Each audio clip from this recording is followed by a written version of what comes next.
Okay, welcome back. Next lecture. We're now firmly into the neurons, into the auditory nerve. We discuss the auditory nerve. We already had the introduction into electrophysiology. A little bit more about the electrophysiology in the auditory system maybe. And then we talk about how auditory nerve fibers and partly also the auditory brainstem code sound. Coding means representing sound. We'll talk a lot about coding. It's a big word, but it actually means at our level here on a descriptive level how sound is represented in the brain, how we can measure it and how we can make sense of it. We're talking about three things here, namely frequency representation, amplitude representation, and a key factor, a key to understanding how that works is the Volley principle. And now remember that I forgot to put the videos up on there. Okay, you have to imagine that. I'll put the videos up on Blackboard later on. That's the organ of Corti. We've seen that. Actually, we've seen that video already, so you might remember it. We concentrate on something different now, though. The organ of cortex, organ of Corti, remember, shears. So the outer hair cells pull, inner hair cells float. And if you remember that video, here's a little inset. There's the stereocilia. Potassium goes in, calcium, and then these auditory nerve fibers here light up in the video. And there's a little sound even. It sounds like clack, clack, clack, clack. And if you look at the video closely, you realize that the responses are in fact very much synchronized with the sound. So the sound comes in obviously periodically, at least when we use pure tones, but generally this is a good approximation at one point, and the nerves respond also periodically. We come back to that later. This is a very important principle. This is a thought experiment where we take a hair cell out of the cochlea, measure the membrane potential, and we stimulate it artificially, like a sound wave. And this is the membrane potential. It's like a little oscilloscope, like in the 80s. You probably have never seen an oscilloscope like that anymore.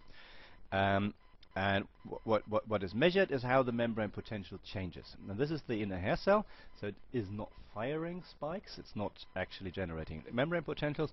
It just goes up. The point that is the difference between these two here, it's from the left, here it's from the right. And the resting potentials, in this case here, it's the inner hair cells around minus 50 millivolts, 45, 50 millivolts. If you push it from the left, it goes up, so towards zero, so it depolarizes. If it's from the right, it polarizes, it goes even more negative. That's an important principle as well, because in fact, it's always said, we always call these hair cells half-wave rectifiers. They only let through positive half waves. It's a bit technical, but what it means is a sine wave, a pure tone, has positive parts and negative parts. But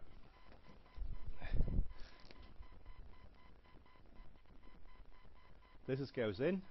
This is the membrane potential. Not the membrane potential. This is the movement of the basilar membrane. But the hair cells, with everything that I told you so far, can only actually can open the gates. So the membrane potential will, little lagging maybe, will look like that, and will go down again. But they cannot really close, because they're closed already. So from what I told you so far, what the membrane potential looks like is mostly like that. Yeah? So this is what's called half-wave rectified, because you don't actually have negative half-wave. Everything is positive here. But what this video shows, little illustration, is that it is not as simple. In fact, you do get a little bit of a negative response here as well. So zero is not totally zero, it's actually slightly positive. And this slightly positive results in a constant activity from time to time. There's some random activity in the auditory system, which is called spontaneous activity. That means every auditory nerve fiber will fire from time to time just by chance. Not necessarily based on a stimulus input, by random input. Why? Good question. Not sure I can give you a complete answer to that, but the best answer is that it's actually very important or interesting to coat the negative half wave as well, because you throw away information.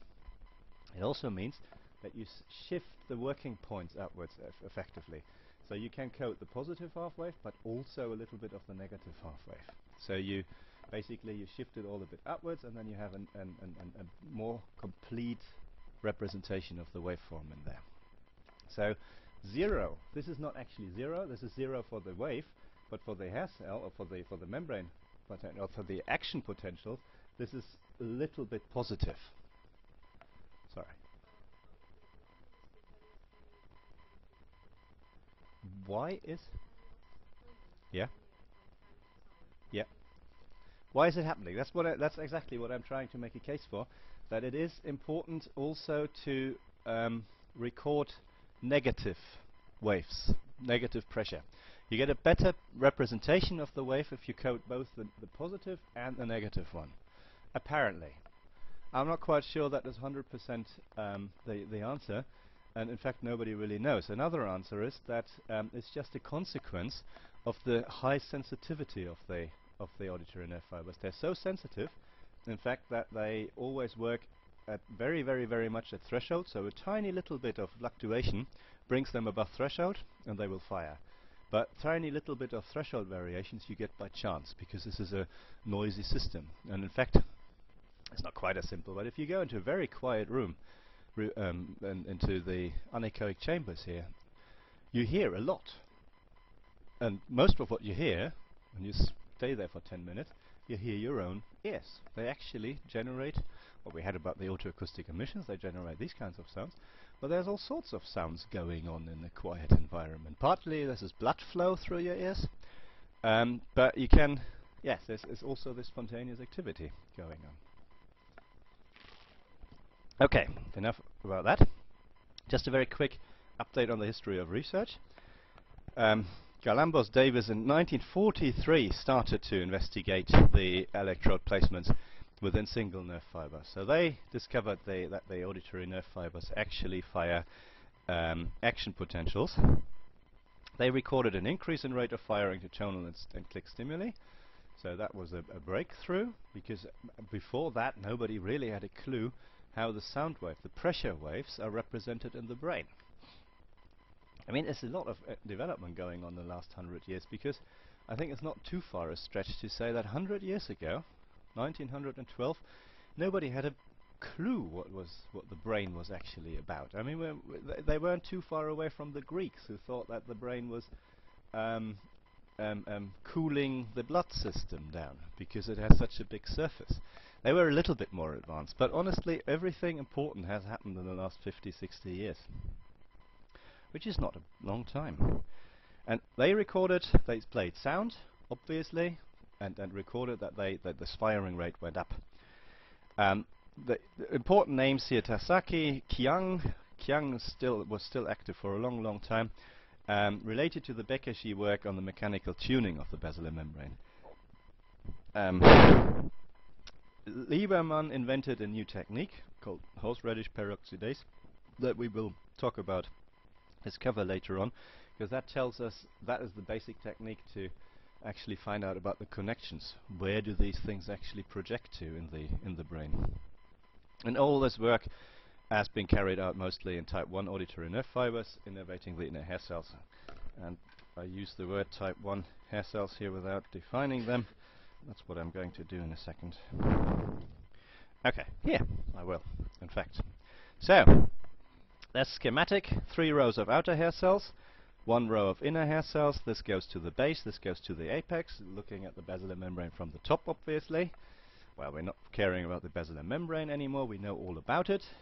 Here we talk about the hair cells. And you see the innervation is given by, well, blue neurons and green neurons. They're called type 1 and type 2. There's a whole list of things that how they're different. They're also called inner radial and outer radial, because they are on the projected on the inside of the modulus, and the type 1s on the outside. These guys are bipolar. What do you say? Bipolar? Bipolar? Bipolar? The type 1s are unipolar. The difference is that the positioning of the soma. The soma here is actually outside and has 2 axons. left and right. Here it only has one dendrite, and the soma is in the middle. These are 95% of the auditory nerve. They have a relatively large diameter and they are myelinated. These are relatively narrow and unmyelinated. Guess which ones are more important? That one. Well, more important is a leading question, obviously, because we don't really know how to define more important. But the ones that are important for hearing sounds are the type 1s, because all of the information about what we perceive as sound go through the type 1s, the inner ones. And a few cues to that is that there are lots of them, namely they're around the inner hair cells. We always said the inner hair cells are the ones that do the sensing. There are about 20 of them on one of the hair cells. So one inner hair cells go to about 20 different auditory nerve fibers. They're all attaching there. And each of these only attaches to one inner hair cell. So they're not averaging or integrating over any frequency range. They only, each individual neuron auditory nerve fiber connects to one inner hair cell. They're myelinated. That means they're fast. They're very highly specialized neurons to project, to get the information from the ear directly into the brain. Now the type 1s, what do you imagine they do? This is a research project because this is actually ongoing, and there's a good idea what they're doing, but this is still not quite understood why they are actually there. People might disagree with me, but there are very good experiments, behavioral experiments, if you can actually cut these bundles of outer hair cells, of outer radial neurons in cats. You don't notice any behavioral differences from them. The general idea, what they're doing, is that they don't attach to the outer hair cell, they attach to the inner hair cells. That they control the functions of the inner hair cell, the outer hair cell. Sorry, the outer hair cells do the amplification, and the type 1s can modify this amplification, specifically can switch it off. And it's generally thought that this improves signal-to-noise ratio. If you want to concentrate on a specific frequency area and not on the ones around, you basically switch off the amplification at certain areas. That doesn't have to be very fast. That's on the order of tenths of milliseconds. And that's why they don't have to be myelinated. And they also come from a completely different area. That's an interesting slide. Now this is where they come from. These are the three outer hair cells. There's actually nerves that go from the outside to the inside, like the blue ones here, are called afferents, and the green ones are called efferents. Remember that. It's a small one, just one letter, but they are different. On this slide, there's actually also some afferent green type 1s connected to the outer hair cells. I completely ignore that because seriously nobody knows what they are for, and there are so few of them that they're not rather well, they obviously don't play a big role. The red ones here are the important ones. They're the important 5% efferent connections that go to the outer hair cells. But they come, and we talk about these structures here a little bit later. That's the brainstem, and these two structures here, 2 and 3, are called the superior olivary complexes, and they project from the inside of the brainstem all the way, and not only ipsilateral but also from the other side of the ear. So the left ear can control the right ear, which is quite important in binaural hearing, obviously. So that is where this innervation comes from. The more important ones, well, the more sensory important ones, are the inner hair cells. And these are the afferent ones, the blue ones, that project into number 1, into the cochlear nuclei. And ignore the red ones here because there are just so few of them, the efferent ones, for completeness. Okay. All afferent auditory nerve fibers terminate in the cochlear nucleus. This is the number 1. Now we talk about that next week. all efferent auditory nerve fibers arise from the superior olivary complexes. This is these ones, different ones. Okay. Don't learn that now. That's just it becomes more tangible when we actually talk about these brain structures in term. Right, the auditory nerve fibers are our primary auditory afferents. What does that mean? Primary means it's the first processing stations. So they're not sensory cells, because the sensory cells are the hair cells, but they're the primary auditory afferents, which means the first station that takes the information from the hair cell, sends it to the auditory brainstem. They form together the cochlear division of the eighth nerve. Which one is the other one? The vestibular division.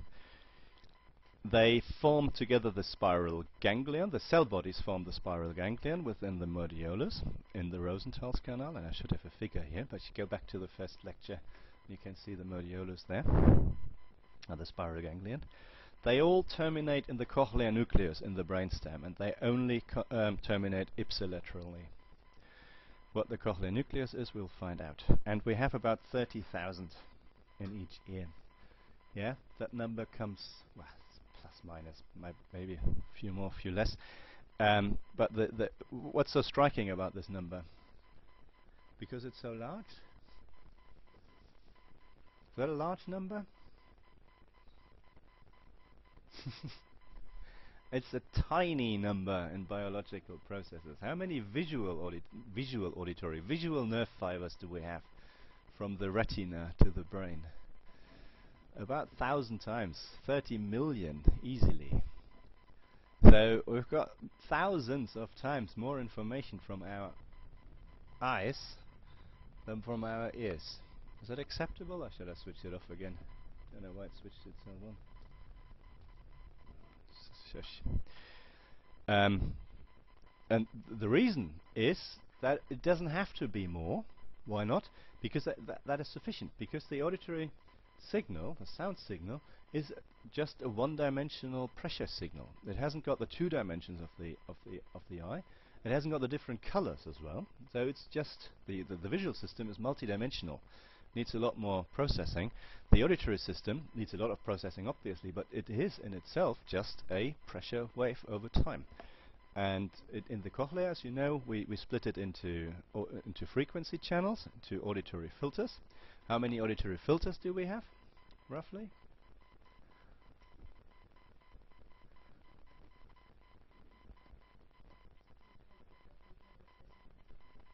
Okay.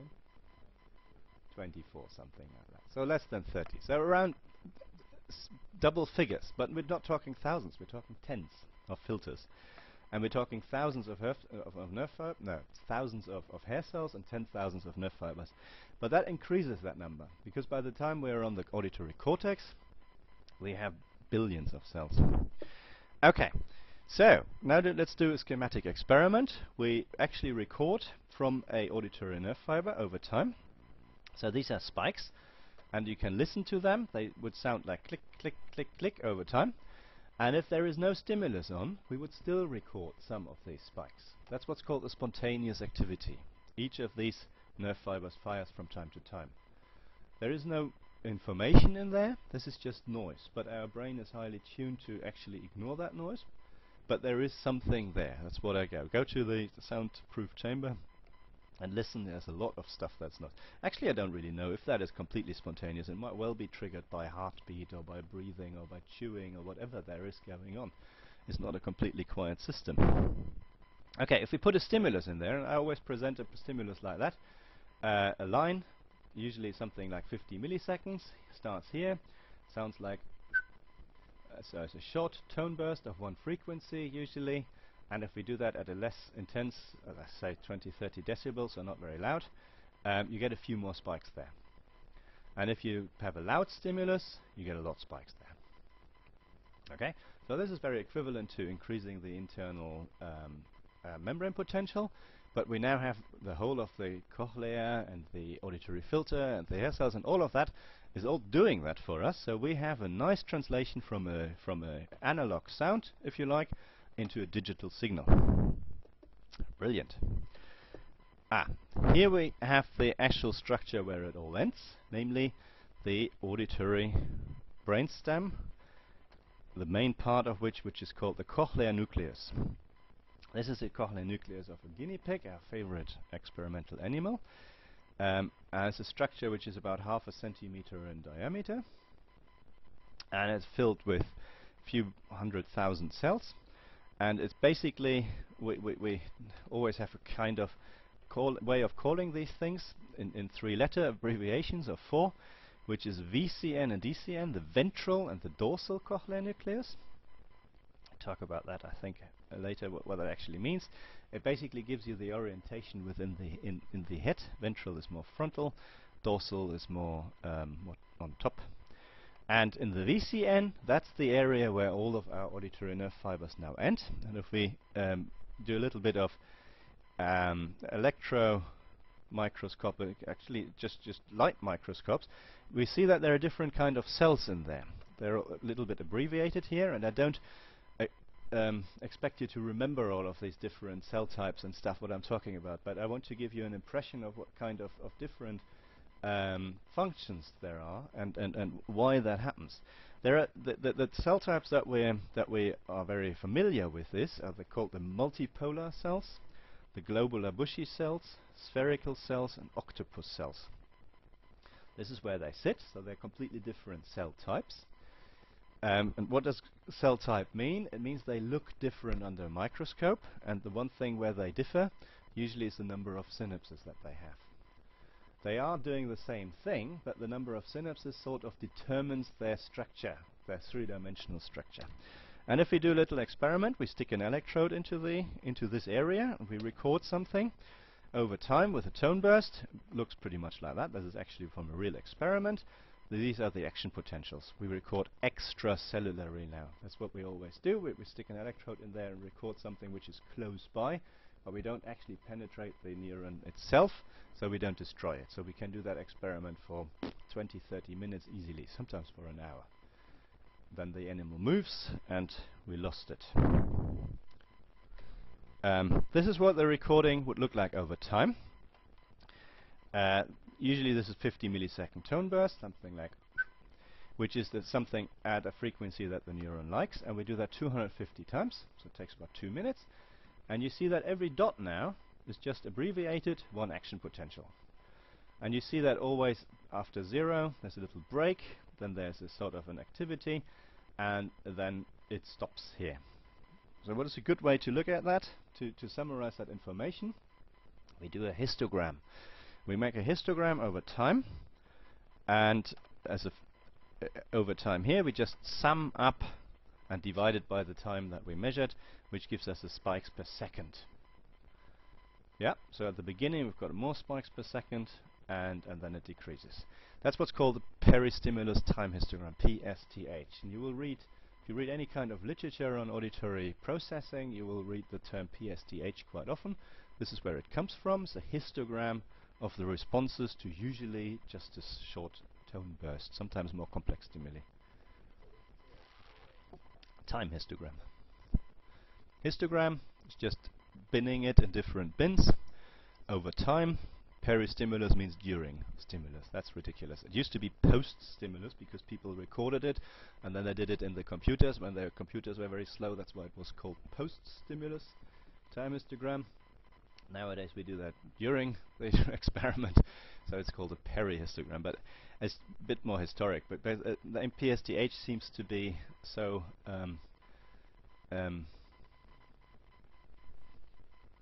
natural some way that everybody starts using it. Okay, what is the PSTH? What does it show us? Because it shows us an awful lot of things which are really, really interesting. You need to understand the tone burst starts at 0 and is 50 milliseconds long. So first of all, we have, let's look at between 0 and say 5 milliseconds here. So I've got a little bit of activity. Where does that come from? That is spontaneous activity. There's nothing there. Nothing stimulus, because the stimulus only for the neuron. For this neuron, the stimulus only starts here. Where does the gap come from? 5 milliseconds. from the traveling wave, because the wave actually takes some time to travel to the point of the hair cell. The hair cell takes another half millisecond or something to translate the signal into a synapse, through the synapse into the auditory nerve, and then the auditory nerve starts responding. But there is a clear gap, so our ears lag behind. And for the high frequencies, they lag less than for the low frequencies. Your low frequencies can lag easily 10 milliseconds or something. Okay, and then we've got this big burst. This is called an onset, if you like. Not if you like, this is called an onset. Because the neuron responds to a change, because the sound has been switched on. Okay, then it carries on firing quite happily for some time, but then there's a gradual decrease. This is called adaptation, and this is one of the most fascinating, well, for me, things about neurons, because they adapt rapidly. In fact, there's a lot of adaptation going on, and there's one very clear manifestation for adaptation. If I switch a sound on, well, we don't have to do the experiment, we did it here. There was a sound in the background which you don't even notice anymore after a while, because your auditory system is adapted to that. This is a complex process which involves the cortex and everything, perception, but it starts on the basilar membrane, or actually on the in the auditory nerve, because a stimulus that is not changing is boring. A stimulus that doesn't change hasn't got any relevant information, most likely for us. What we're interested in, perceptually, is a change of something. This is why switching it on, the sound, makes a huge difference. So the neuron will rapidly firing when the sound is switched on, and when it's switched off, it also responds. Well, at first it stops responding, and then it goes below the threshold of spontaneous activity, and here it recovers.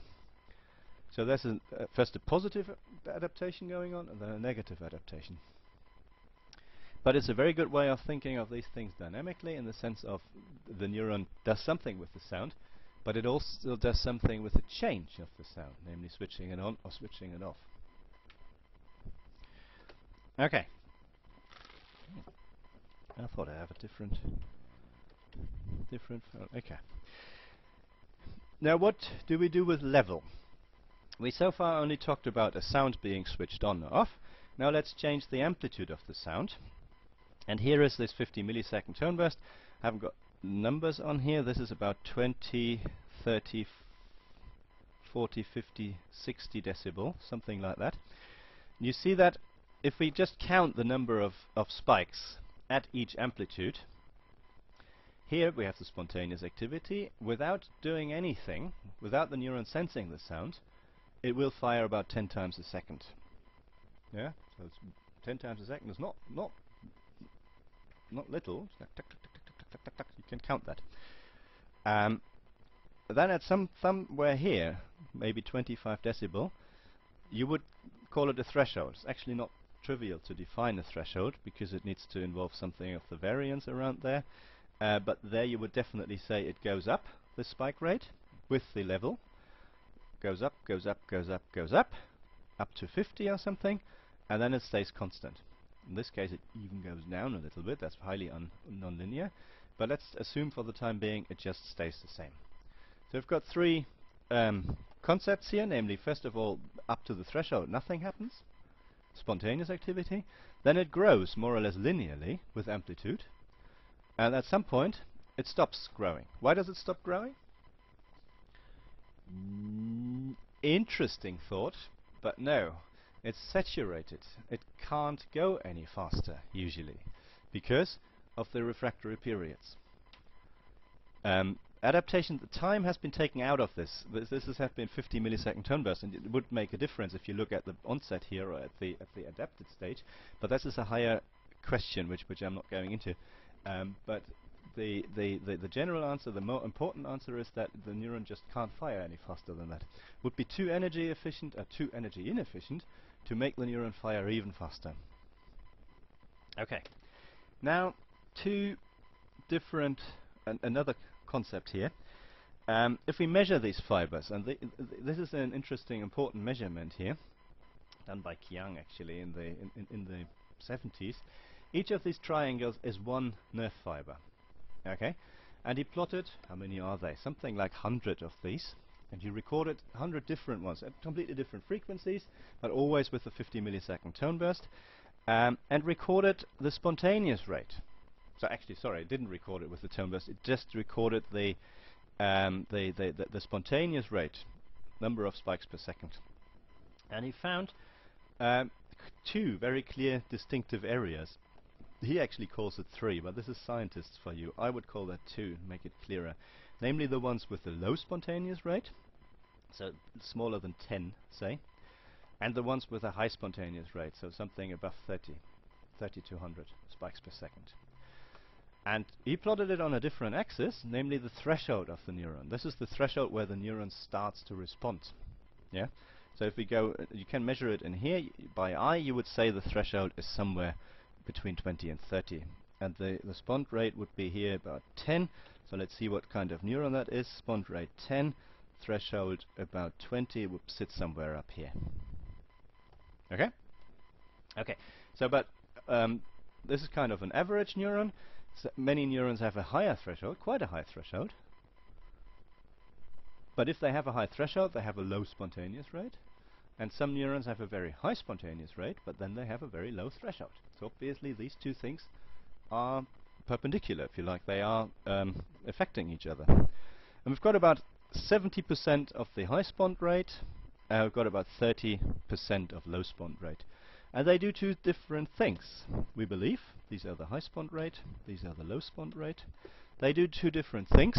For that I need to introduce the concept of the dynamic range, which we actually already know, so I don't need to introduce that. But the dynamic range of an auditory nerve fiber. Namely, we plot the same experiment, so we measure the spikes per second that we get out as a function of the amplitude, and I get two different neurons. Namely, let's say a red neuron and a blue neuron. And what's the difference? This one here has a low spont rate, high spont rate, but this one has a very low threshold. This one has a higher threshold. So what's the definition of dynamic range? Here we have a small dynamic range. I put optimistically the threshold here and the saturation point here. So it changes its response as a function of sound level between here, 30 decibel, sorry, here 30 decibel and 45 decibel, which is not very much. It's 20 decibel. 20 decibel dynamic range. Below that, it doesn't respond. Above that, it will always respond maximally. So you can't actually get any information about sound level above 40 decibel. But you have the advantage that you have a low threshold. Whereas this one here has a large dynamic range. Starts at, well, it's about 10, 20, 30, 40 decibel, but it starts much higher.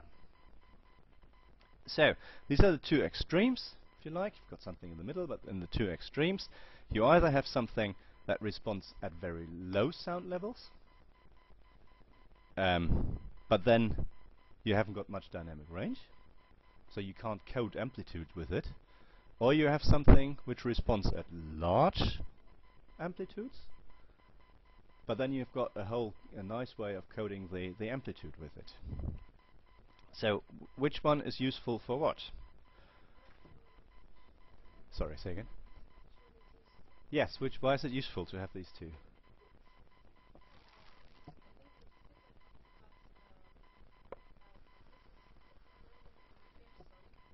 Mm.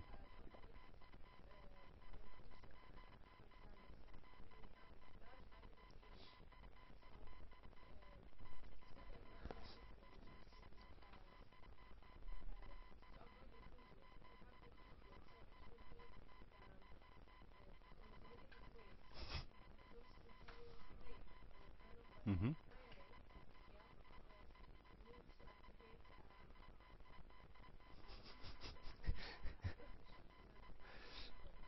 Think about that a bit further.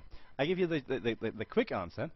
Ideally, I would assume nature would have a generic neuron that can do both, have a large dynamic range and a low threshold. But practicalities of the neuron doesn't allow that, because and also that you have the ability to specialize neurons in one or the other. Why do you want the ones with the low threshold? Very simple. To pick up very quiet sounds. You need to have something that picks up the quietest sounds. And those are these ones. You also need the ones to measure the amplitude, and they're the ones with the high threshold, because most of our important communication and most of sound perception happens not at threshold, but happens 50-60 decibel above threshold. So at which all of the blue ones here are in saturation, but the red ones can happily fire away and tell you all about the amplitude of the sound. Okay, last concept here, frequency threshold curves. Yes, and here we go back to the auditory filter in the end. Now imagine we're doing that experiment. Again, we play sounds to the neuron of different amplitudes, so very quiet to very loud. In fact, this is the amplitude scale, 20 to 80 decibel. And we play it also at different frequencies, but to the same neuron. And here we change some 4 different octaves, 200 Hertz to 7 kilohertz. And black means it doesn't respond. Actually, this specific neuron didn't have any spontaneous activity. That's rare, but it happens sometimes. And everywhere where it's yellow, it responds very happily. Okay? And the red line is the threshold at each frequency. Now, what does that mean? It means, for example, at, let's say here, 1.35 kilohertz, because this is just here, it doesn't respond at 20, it doesn't respond at 30, but it does respond at 40. Okay? So, at 1.35 kilohertz, it would have a threshold of 40 decibel. If we plot it that way, as a frequency threshold curve, FTC, we get the benefit that we see all the frequency combination with all the amplitudes, and we pick the lowest point of the threshold, which is here. The threshold at the lowest point would be 30 decibel in this case, and call that the best frequency. Now, what does that mean? It means, it tells us where the neuron is connected to on the basilar membrane, namely at the 2 kilohertz place on the basilar membrane. How do we know that? Because this is effectively an auditory filter that the basilar membrane produces, because the basilar membrane vibrates everywhere, but specifically high at the best frequency. So, in fact, if we put a loud sound of 70 decibel at 500 Hertz, it would still get enough energy at 2 kilohertz that the neuron responds. And you see this the same function as the auditory filters that we had. The slope, low slope at the low frequency, and the very sharp drop off at high frequencies. Okay, here's a definition. The FTC, frequency threshold curves, displays the extent in frequency and amplitude in which the neurons respond. It shows us 3 things, namely, well, 2 main things: the best frequency. That's the way the Brits call it. The Americans call it characteristic frequency, or CF, so don't get confused. If you read papers, you usually read it as CF. That's the same as BF. That's the frequency at which the neuron responds at the lowest amplitude. It shows the threshold of the neuron. That's the amplitude at which it responds at best frequency. It's asymmetric and is the inverse of the auditory filter. So each neuron in the brainstem or in the auditory nerve fiber is a little bit of a reflection of all of the mechanical processing. It's not a little bit, is a reflection of all the mechanical processing that we talked about the last 5 weeks. Okay, let's standardize that. This is the last concept today. That's the schematic representation of our auditory filter. Now, in the sense, we've seen this figure already, but now it is the figure that an individual neuron in the brainstem actually perceives. We've got the best frequency. We've got this asymmetric high frequency, steep low frequency, not so steep shape, and we define the quality of a filter now. It's called the Q value. You can imagine quality of a filter is better, just remember that, when the filter is sharper. Why? Because the better the quality, the less frequency selectivity it has, which means it has the highest frequency selectivity, well, if the highest Q value. So in this case, the Q value is called Q10, is the width of the filter divided by 10 dB. So if this blue line becomes wider and wider and wider and wider, the quality goes down and down and down and down. Okay, here are some measured Q filters as a function of the characteristic frequency. So this is cat, as we can tell, because it goes from 100 Hertz to 10, 20, 30, 40, 50 kilohertz. Humans would stop somewhere here, but cats go higher. And you can see, this is the logarithmic axis obviously, but the shape of these is fairly similar up to about, well, here, and then they become wider. So the low frequency filters are much wider than the high frequency filters, and this is not psychophysically, this is a neural result. So the neural results, the psychophysical results are, well, luckily, exactly the same, which just is a reflection that the psychophysic is just a consequence of these nerve fiber responses. In fact, if we put a line under all of these, we get the hearing threshold. Obviously, if you think about that, because there's no nerve fiber that responds at a sound level below the auditory threshold. In other words, if any of your neurons start responding to a sound, you will hear it. Which is an interesting concept if you think about that. This is just one of these neurons sitting somewhere in your brainstem, going bop bop bop bop bop bop, but you perceive it as a sound. And every time it does that, you will perceive it as a sound. That's the basis of a cochlear implant or a brainstem implant or a auditory nerve implant. There are all sorts of implants because they stimulate electrically the auditory nerve, and you hear it. What you make of the sound is something else, but there's a one-to-one relationship. Every activity in this area will be perceived as a sound. Basta. I find that fascinating because that means you're not losing any information. You will never get rid of information that is there. You can make use of it, but you will never be able to, well, there's no neuron in there that is redundant, because every time a neuron in there fires, you will perceive a sound. And obviously every time you perceive a sound, well, a real sound, you will have said some activity in the auditory nerve. Okay, here's the equivalent formulation, same frequency axis, but for each of these filters, we now plot the Q value, or the quality. And that reflects what I just said. These filters in higher frequencies, in this case here in the cat it goes a bit higher, 4, 5, 6 kilohertz, they remain roughly the same. They have a high quality, and at low frequencies the quality, the width of the filters becomes wider. That's exactly the same for humans, and I think we saw that function already for the human auditory system. For us, the knee point here is about 1 kilohertz, 1.5 kilohertz. Before that, they are wider, the filters, they become wider and wider, and above they remain about constant. And that's it. I'm sure, yeah.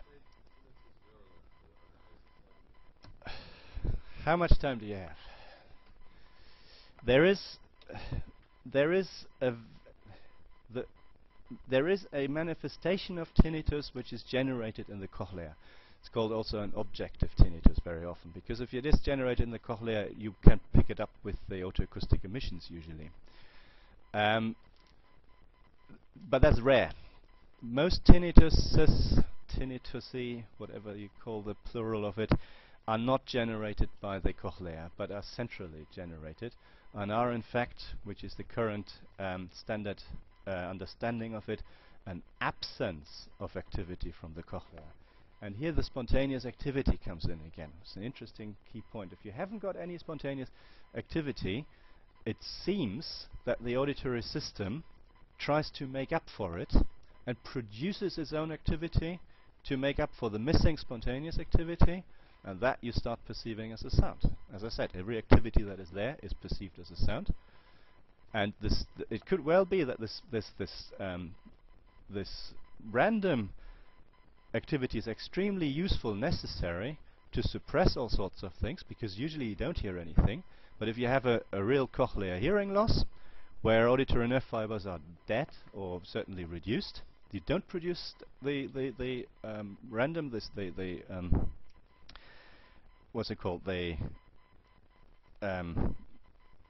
activity, and then the rest of the auditory system tries to boost it up, and that you perceive then. Yeah, it's a phantom perception, exactly. Your brain makes up for something that it expects to, which is there but isn't there because of a problem with in the first step. And that is a real bugger because you can't really do anything about that. Or many of the approaches, surgically approaches, or a cochlear implant. This is why people with tinnitus sometimes get a cochlear implant, because they stimulate the cochlea in order to present something which looks like spontaneous activity, and that in fact suppresses the tinnitus then. So yes, very good question.